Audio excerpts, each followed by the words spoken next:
Alright, this video for 3HT about exercise 61 from chapter 8. It says, the sides of a rectangle with an area of 6 squared centimeters are x and y centimeters long. So you have a rectangle, one side is x, one side is y. When you multiply it, x times y, you get 6, because if you multiply the length and the width, you get the area. So which of these formulas belongs to this rectangle? Well, the first one, because the length times the width is 6, right? X times y is 6. So that one is correct.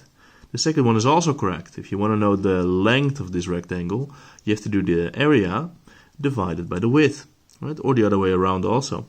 6 divided by y would be x. And then this one and this one, those are not correct, because they don't make any sense. Question B says, draw the graph in your workbook.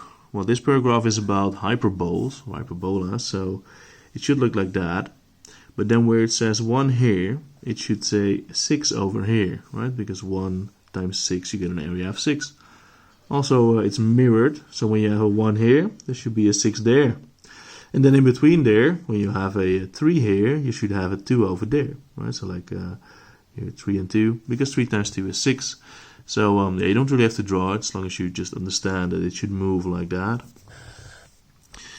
Then C, one of the possible rectangles is a square. Calculate the sides of this square as the 3 decimal places. Draw the point in your graph. Okay, so if it's a square, then x and y are exactly the same. So if you want to figure out what this is, you have to take the square root of 6.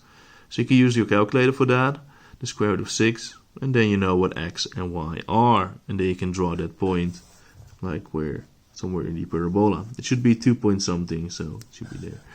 But yeah. Question D. Assume that x is very big. What do you know about y? Well, what you can see in this formula is that the bigger x becomes, the smaller y becomes, right? First y is very big and then becomes smaller. Also the other way around. If the y is very big, the corresponding x is very small. So if x is very big, you know that y is going to be very small. And if x is very close to 0, that means that x is very small, then y is really big. So this is how exercise 61 works. Thanks for watching.